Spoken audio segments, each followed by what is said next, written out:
up to the Pei Dalid, and we are discussing how do we know that an eye for an eye doesn't mean literally an eye for an eye. The Gemara is going to bring a whole array of opinions. Some of them we're going to repudiate, but everyone sort of agrees, except we'll see later, maybe one opinion different, that an eye for an eye is not to be taken literally. So the last thing we learned was Abraisa of the ben Yehuda, and we didn't like his basis. He basically said, what happens if one person has a smaller eye, one has a larger eye? It's not really fair. It's not equal.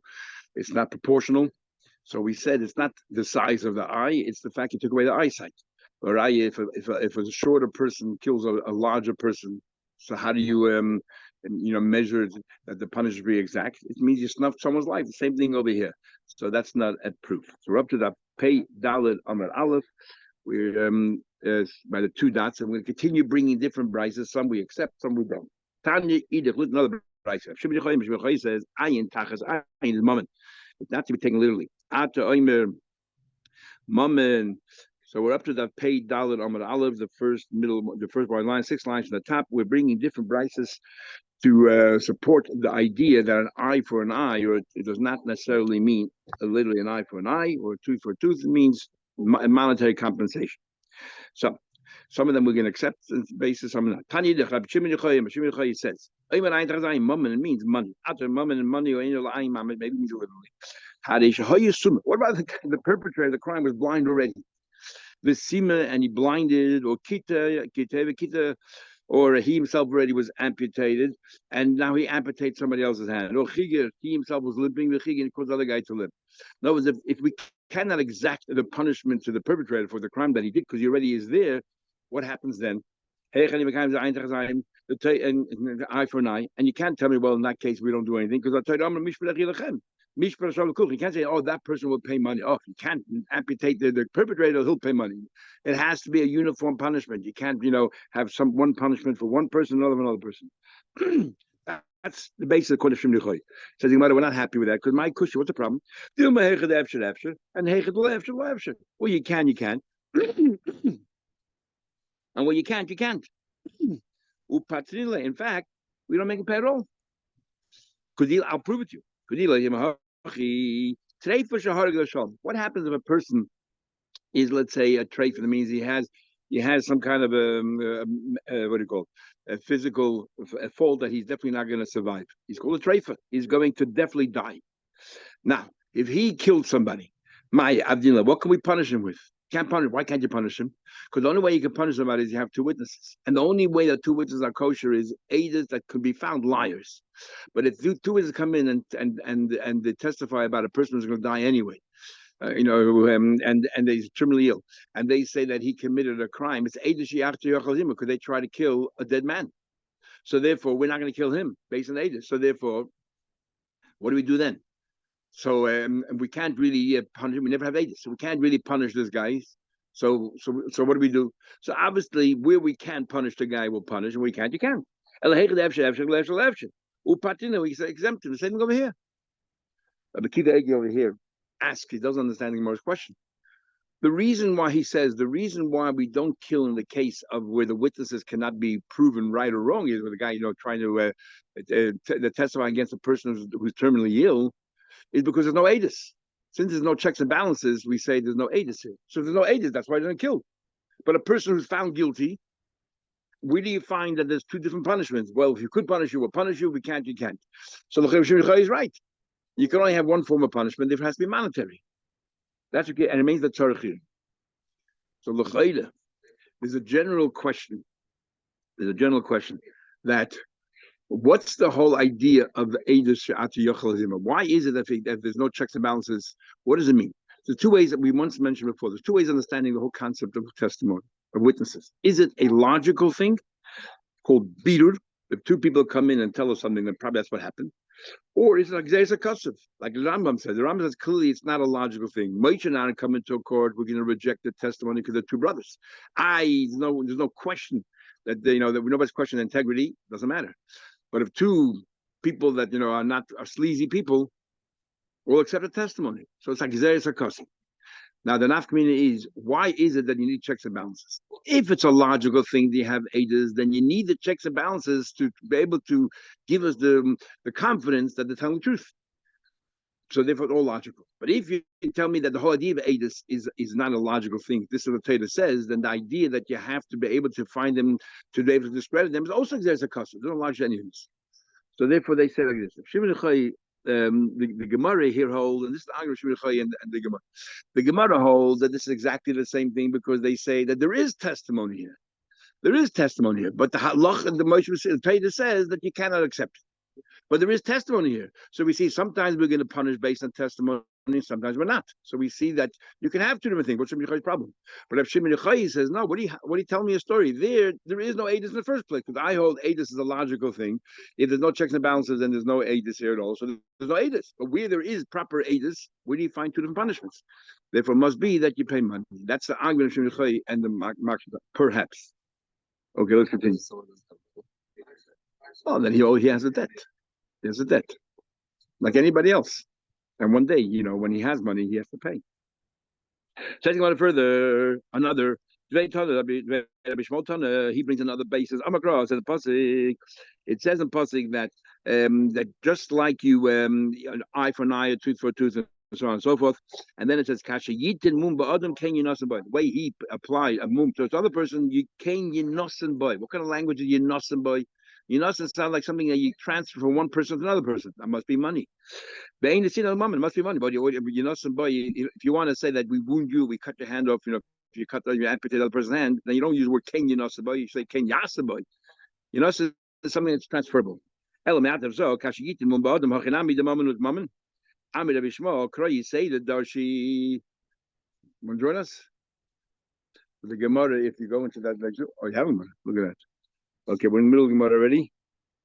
We are bring 705. Okay, so bottom line is we're trying to bring a proof that eye for an eye is not to be taken literally, but rather it's descriptive. Talking about money. So we're bringing one price after another. Some of them we accept, some of them we don't accept, and we just explained the last price of what the machlek is between the Gemara and Shimon Yochai is. Next one is Abi Shmuel. So about 8 lines in the wide lines. That format the Gemara is there. Okay. Amr Shmuel, you say the Dosh, an extra pasuk. Okay, so we say it says in the pasuk, Kain Yinosan Boy. That's the punishment that we mete out to that person.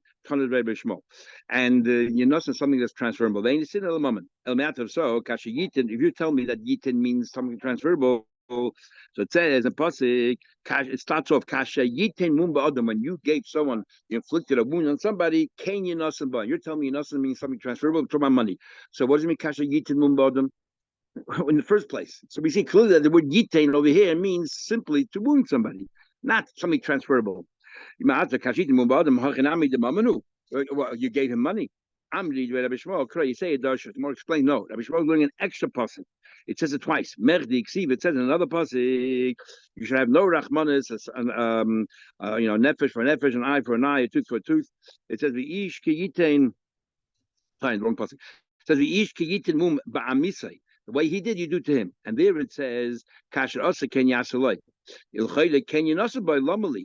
Why over here, since we already have the pasuk, what he did, we punish him. Why say Ken Yanasa by to tell you? It doesn't mean literally to inflict the wound on the perpetrator, but it means rather make him pay money. Something that's transferable. So the moment says Kasher Yitin Mumba Adam Lamali. So why Taka does it say in the beginning of the pasuk Kasher Yitin Mumba Adam? If instead means something transferable, then the original perpetrator of the crime, it's the wrong word to use. You should have said kasha yasa mumba adam, not kasha yitin mum. I did by mitlav ken yinosan boy because I'm kashin mumba adam. The Torah is trying to be poetic because the pasuk concludes ken yinosan boy, so therefore it says kasha yitin because we're using the word yinosan on one, we're using it on the other one as well. Okay, so here this proof here remains. The other ones that we rejected the last two, but this one remains. It says yad b'yad. It says you have no rachmanis. These two men are fighting and a woman joining in. You have no rachmanis, eye for an eye, tooth for a tooth, hand for a hand, and a leg for a leg. Yad b'yad. It wouldn't be a hand for a hand. So dover hanit yad yad. When something transferable from one hand to the hand, talking about an 8 zaymim here. An 8 zaymim, sorry, talking about an 8 zaymim here. The 8 zaymim you have to punish exactly what he wanted to do, and therefore that if he wanted to amputate the other person's hand, so l'chayr it says yad b'yad. So now, yad b'yad, what does yad b'yad mean? It means something transferable from one hand to another hand. because something is transferable. So why spell it out? Once you gave us eye, tooth, what do you have to spell every single part of the body? Well, that's in second. Well, my name, so how you in the what are you in Dash with the words regel beregel? Amri Reb Chia Kroy you say the Kadoshi. Reb Chia Take learns from an extra person, not the literal translation yad b'yad say transferable. So then what do you touch regel beregel? He means it's an extra passing. Medli Ksiva already says it's already established. Vasisim loy kashazom alasalachi. You do to him what you want to do to the next person. So therefore, we can take it literally that if they want to physically hurt that person, we're going to physically hurt him. Means yad b'yad lamali. What do you have to spell that out? Mammon. Nu regel lamali. So okay, yad b'yad we need to teach you that chiddush. But what's the regel? I just say yad b'yad because regel. It just flows. Abaye, sorry. No. Starts off so we established that it means now we go back and say it all means money. Yeah. Abaye says. So now we move from Abraises to Amoraim. From Ton Chizkiah. What is Chizkiah Braisel? Ton Chizkiah it says Ayin. It says the passing Ayin Tachas Ayin, and then it says also Nefesh Tachas. The next passage says Nefesh Tachas Nefesh. It says Ayin Tachas Ayin. The next passage says Nefesh Tachas Nefesh. So we say Nefesh. What is it? Ayin Tachas Ayin. Nefesh Tachas Nefesh. The loy Nefesh Ayin Tachas Ayin. Now the problem is sometimes you blind somebody, you gouge their eye, you can cause them to die, and therefore we cannot do one punishment that actually brings out two different punishments. The Isaac that if you can take eye for an eye means literally gouge the person's eye, is even in the mishkach eye v'nefesh tachas eye. Sometimes you might kill the person as well at the same time. The bahadi, the avile, naftu nishmasa. While you're blinding the person, you're snuffing out his life. Saying, well, that's the proof of my kusher. We bring the doctor and we assess, can this person tolerate that and survive? And he matzah mekabel dinner. The doctors say yes, he can take it, fine. And we lay matzah mekabel dinner. The doctor said that this person is fragile and he can't, he won't. And Nochme, the Amdinan, the matzah mekabel, the doctor said that he can tolerate it. The Avdinan, and we did it. The Nofeg Ruche and Poil, an accident happened and he died. He died. Nobody gets punished for it. I'll prove it to you. Milat Nan, didn't we learn? Gabi Malchus. And we learn later on in by Malchus. They assessed him. They assessed him, yes, he can take 39 or whatever number they said. And then he died. Potter. The Shlich Bezin is Potter because he followed medical advice. Sorry? That's yeah, but it's not Tanmish. We're saying it's an accident. That's what we're saying. If you followed medical advice, it's an accident. So therefore, Abaye's raya is not a raya. But that's not part of the punishment. That's the practice. It didn't come from what I did. An eye. I did it. So and then we have to capable of doing it. That means that's right. It's not going to be equal for everybody because some people will be. So we had before already. It's not a problem. So if you can't we said that it's not a problem. That was a question of Shimon Yochai. Shimon Yochai disagreed. Yeah, you're right. That's why he's saying it's monetary, because it's not fair to have two different punishments. The name Rava says, it says, what should you punish? It says that Petzatachas Potza will have him later. Kviya Tachas Kviya and Petzatachas Potza, wound for wound, a different kind of description of wounds. Litin Tsar b'makam nezeh. To tell you that what? That you pay for 5 forms of payment, and one of them is pain. Even if I'm paying you for the actual damage, I still have to pay you for the pain that I caused you as well. Now, these are tell me that what? That I am going to, if you amputate like somebody's hand, I'm going to amputate your hand so you can have the same pain he had. So what's this additional pain that we want him to do? If you're saying that you caused the person pain when you amputate his hand, and therefore you should pay for it, so when we amputate your hand, you'll have the same pain.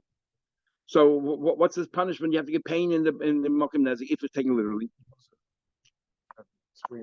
Well, my kusha, 1 second.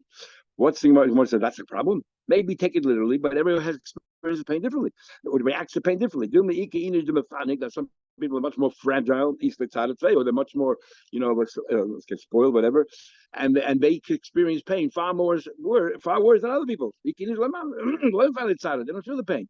So therefore, the Torah says. Sorry? Yeah, we keep on asking all the time. Yeah. Lemai nafkamina. My nafkamina. So what do you care? One person, and so why did the tell you about it?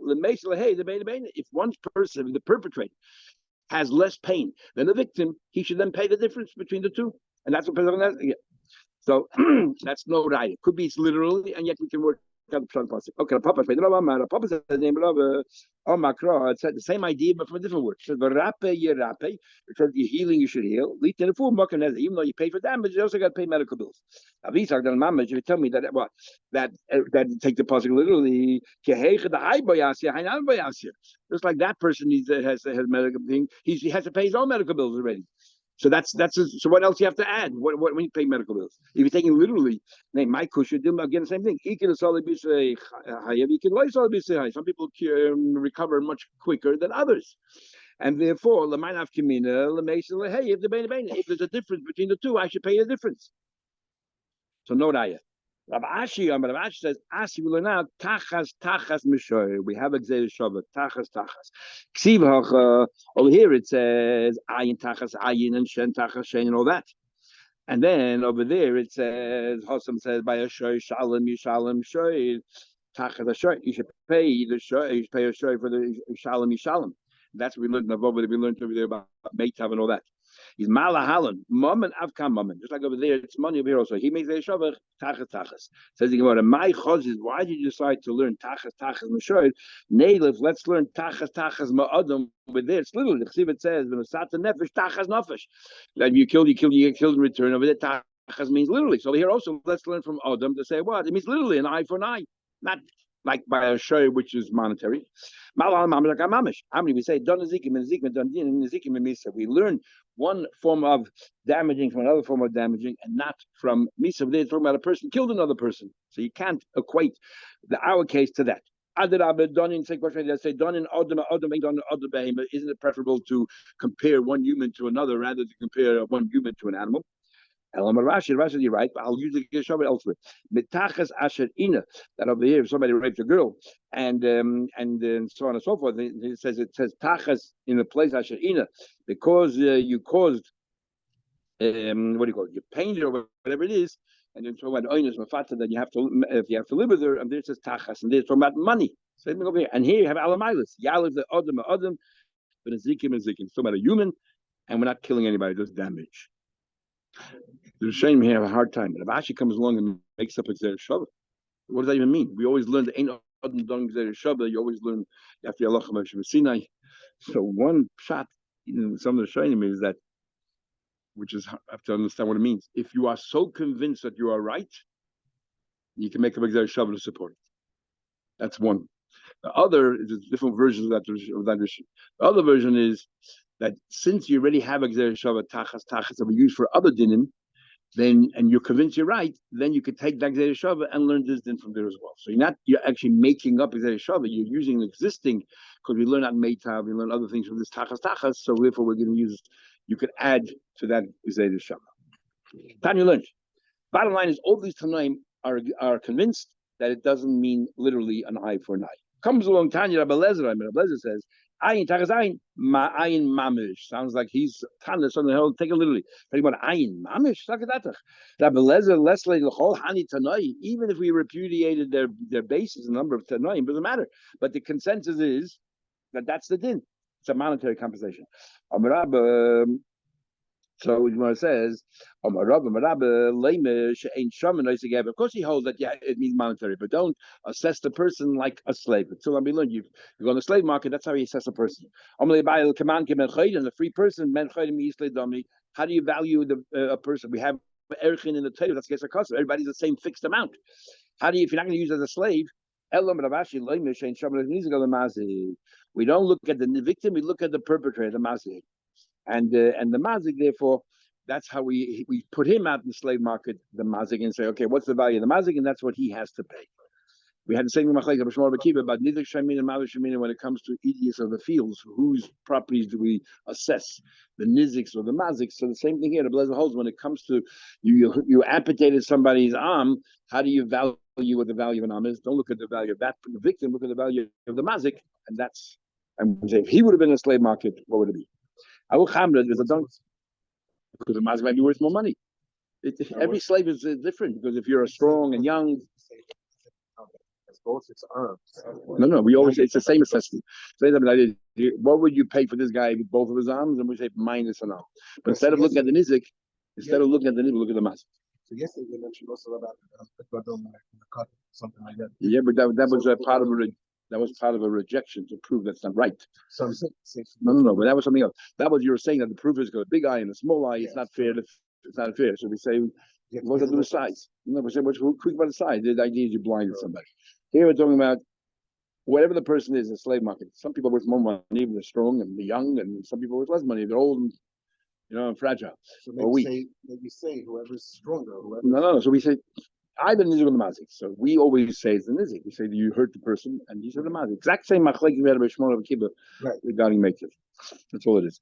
Abu Gam was a donkey. The cut the other nuki. It chewed off the hand of a kid, of an infant. Also, Gam Papa Shmuel. That came before the Papa, the son of Shmuel. He said, "Zilu Shem labad varim." In addition to the nazik, make him pay the 4 other payments as well. Rabbi says there's 5 payments altogether. It sounds like you only want 4. I'm a little bit. Of course, you have to pay nezik. That's obvious. What I'm saying is that in this case, when making the owner of the donkey pay also the tzar ripu shevas baishas. It's been hard to understand where the shevas comes in by Yenuka. Amalei Abaye Chamoiru is a donkey. Chamoy Mishalman as a Sabayi, both ganged up together. I mean, that hardly happens. So a donkey, we learned before that only a person pays another person the 5 payments, not an animal. Says the Gemara, Amalu, he said, Zilu Shreimele Niske, you're right, just pay the nezik. Pay whatever the nezik is. So it's asked about Ka'avda by Mishayma, but we have to work on a slave. Amalu, Zilu Shaimu Ka'avda. He kept on amending what he paskened. He said, you're right, pay only the nezik as if it's a slave. Amalu Avudi Nuka Leibina. I don't want my little baby to go out there and as a slave. The Zila Be Milsa. No, it's humiliating that my son should be already treated, just born already.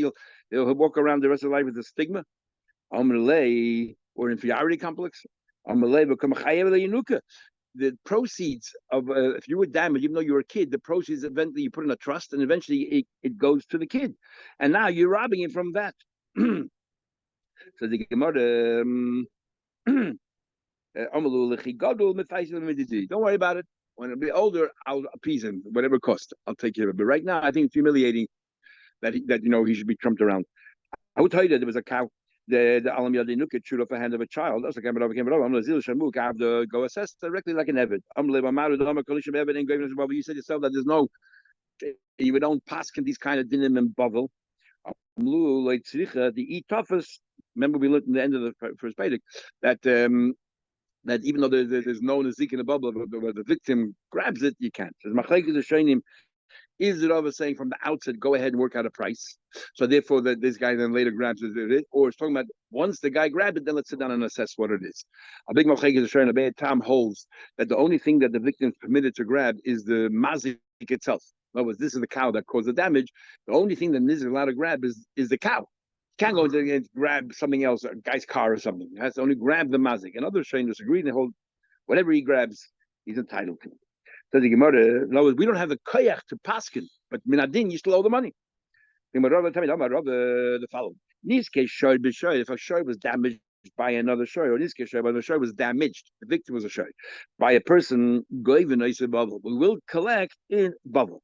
But he continues. If Niske Adban, if a person was damaged in bubble, or Niske by another person, or Niske Adam Shoyed, if a person was damaged in bubble by another Shoyed, ain't going in the bubble. You don't collect on a bubble. Maishno, now look, what's the difference? Maishno is God the why is if a person's on the receiving end, we say no? Why not? Because we need a proper bezin with smicha. We don't have that in Chutzlar. Being an entire parsha talks about the Elakim, it talks about a bezin of mumchin and so on. So what's the difference? How come in the case of the shoy was a victim, we will? We say that the bezin in Babel are acting on behalf of the bezin Eretz Yisrael.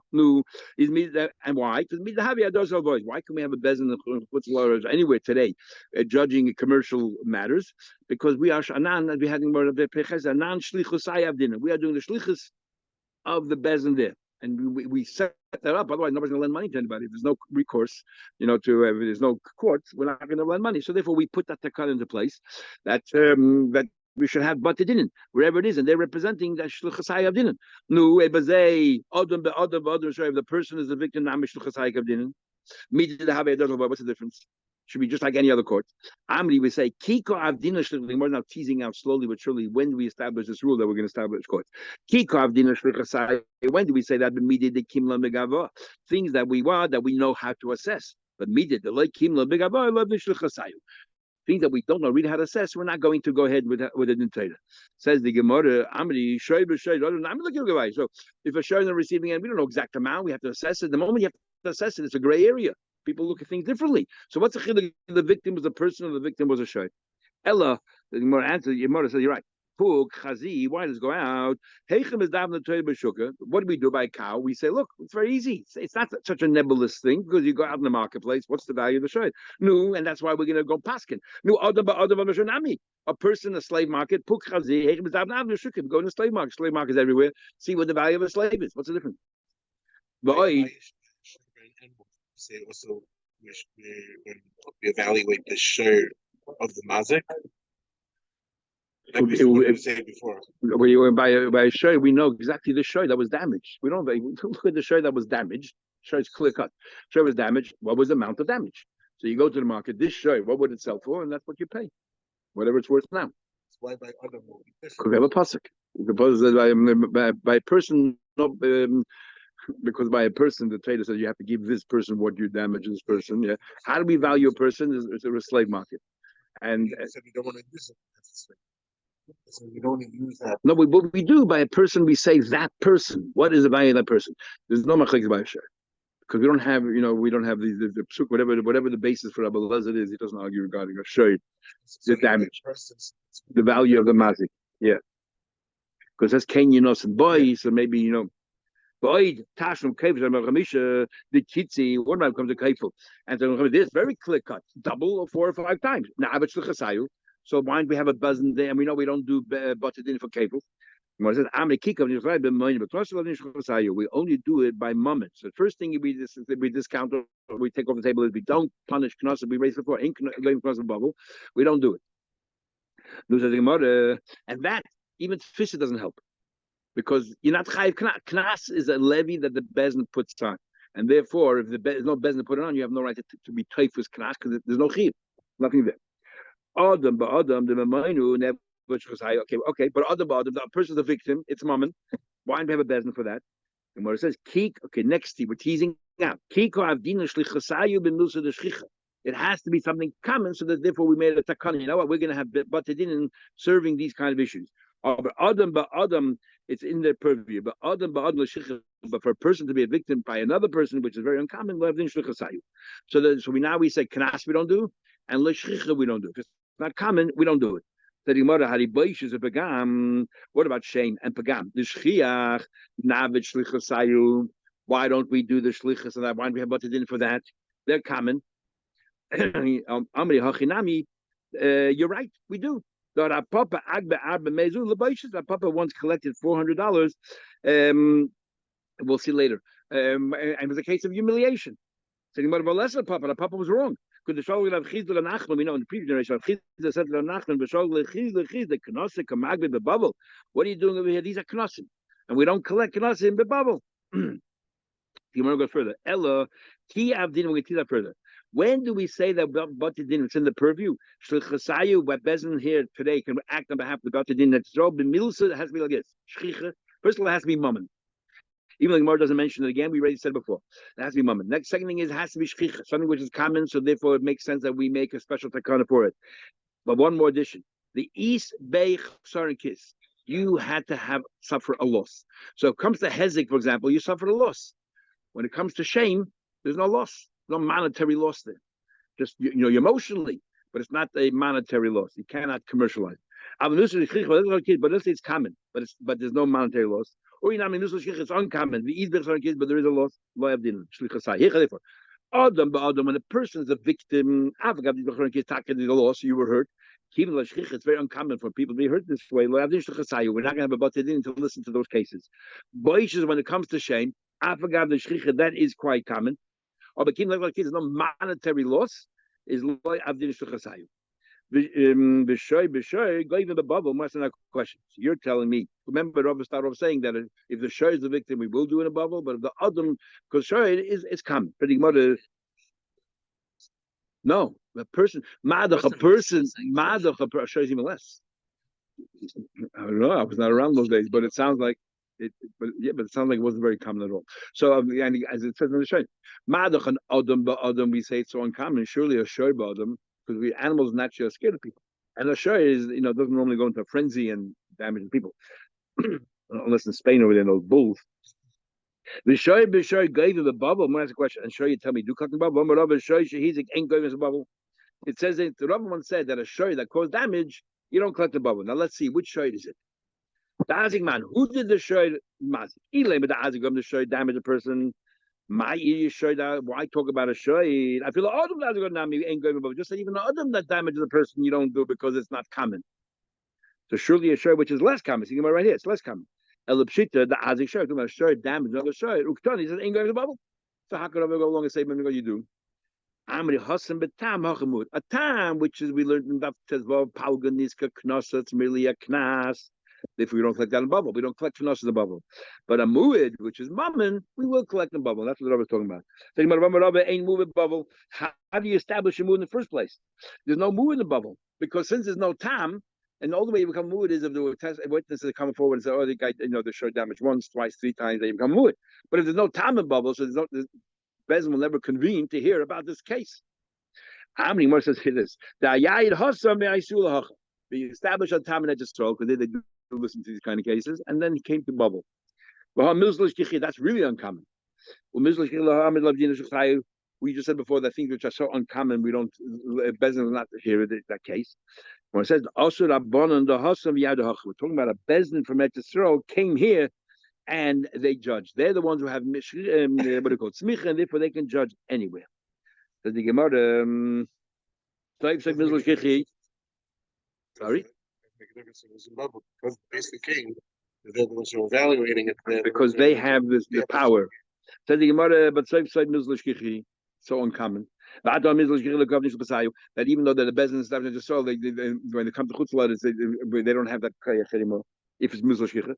We're talking about a case where the muadin shen v'regel muad mitchilas. We don't have to establish anything, and therefore, because it was common, that's common. Shen v'regel, where they're doing it for hana, not intention to do any damage, is different.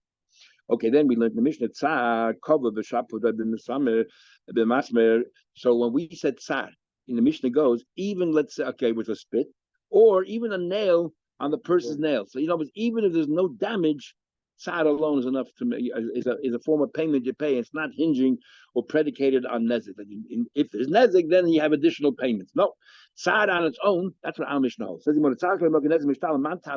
who agrees with our Mishnah? Who's the author of our Mishnah? Not Rebbe, but Ben Azai. What's the story? The Tanya, Rebbe said the pasuk is like this: Kviya tachas kviya, petza tachas potza, chabur chabur. Three kinds of wounds, and it spells out each one. So the Gemara says kviya nemrat chila. This is the very cryptic. Rebbe says kviya is the first thing mentioned in the pasuk, and Ben Azai says Chabur nemrat chila. Chabur is the first thing. What do you mean Chabur mentioned? The pasuk mentioned the third. What do you mean mentioned first? So b'maikim again, what are they arguing on exactly? It goes as follows. Rebbe holds that kviya, the word kviya is a kind of a burn or something. The lesba chabura. There's no wound there. It's just painful. Masha. The word kviya on its own means without pain. So if I cause you without any wound. If I cause you pain. Without any wound, I have to pay. So why do you have to say chabura? So pain with the wound, there's a wound. If I don't wound, I have to pay for the pain. What did I mention again for? Therefore, the Torah spells out a wound to teach you that kviya to tell you that when do I make you pay for kviya? Only there's a chabura with it as the end. That's why the Torah spells out chabura at the end. That's what Rebbe holds. Oh, we'll get that later anymore, yeah. And we look for parts of different things. We'll see later. Why do you think kviya? That's why he says. That's what I tell you. You're paying for pain. Kviya is a pain, but when do you pay for pain? Only there's a chabura with it. Otherwise, you don't pay. So then why use that as You would say chabura, how you know pain? Kvi is an extra thing. So I know there's another payment there besides the chabura. Pain. But when do you pay for the pain? Only if there's a chabura with it. Because the word kvi on its own means without pain. So if the Torah was kvi, I would say you pay. Sorry, without the wound, I would say you pay for the pain without a wound. So no, kvi, only if there's a chabura with it. That's the Rebbe. Ben Azai holds Pufaket. Ben Azai says kvi means is the chabura. Word kvi means pain that comes together with a wound. That's what he says that chabura nemrat chila means when it says the word kviya, it's as if it says chabura with it, because kviya is only when there's a wound with it. Then kosher achmana chabura. So why the Torah chabura? Then you can have a chabura without pain to tell you that pain is separate from chabura. Legaluya the kviya less the chabura. The kviya can even be without a chabura. You pay for that as well. So the author of our mission is benazir. The word chabura means a kviya without a chabura. The word chabura tells you that kviya can be without a chabura. Chabura is another additional thing is because kviya on its own already means chabura. It's why it's ever spelled chabura to tell you that kviya. When I said kviya before, I meant kviya even without a chabura. There's no wound there at all. The authors of all the Mishnah was Rebbe. So you can tell me that Rebbe made an honest Mishnah to follow Benaza against himself. Maybe it's the other way around. Rebbe says that kviya meant is first meant kviya. Kviya generally means there's a chabura, and mashma kosher achmana chabura. Therefore, it says in the end chabura leguluya Allah the kviya like chabura. Tell you exactly what Ben Azai said before. That kviya I meant without you look at the end of the pasuk that tells you about the beginning of the pasuk that kviya means without a chabura. So then, if kviya means the chabura, so it should be together. Kviya chabura. The word pets in the middle doesn't bother us till the Gemara later says. We'll see in a minute. Ben Azai says, Ben Azai right now doesn't bother because all different descriptions of the wounds that you're doing. So therefore, we say that's part of the flow. But the end of the pasuk reveals on the beginning of the pasuk. And Ben Azai says, Chabura nemret chila. Ben Azai says when he says Chabura says first, Sava kviya de lesba Chabura mashma. It means you go to the end of the pasuk and then we know how to go back to the beginning. So he says kviya de lesba Chabura mashma. Kosher kviya means without a wound. Kosher achmana chabura legluya le the kviya chabura in iloi. That kviya is only if it's coupled with a wound. Otherwise, you don't pay. Amaskana kaima. Look at the end of the pasuk to know the beginning. That's one. And now another way. This is a klal and a prat. You have a klal here. Kviya can mean anything, any kind, and chabura means only a wound, very limited. The problem is you have a word petzach potzah right in between. So the question is, how do we learn? How do we learn that? Do we have a thing called a klal and a prat that are far away from each other? If a klal and a prat that are far away from each other, what makes it far away? Because there's a word pesach goes right in between. Do we treat that as a klal and prat, or we say no, they're too far away from each other? So you must have a problem. We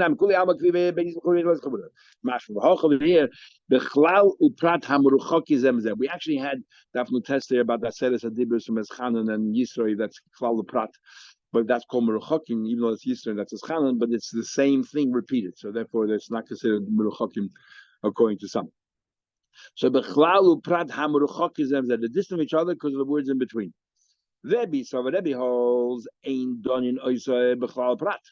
Rebbe holds that it's not considered a klal prat, and therefore kviya is a klal, whether it has a chabur or not. That's why Rebbe holds in Mishnah that you pay for pain even if there's no wound.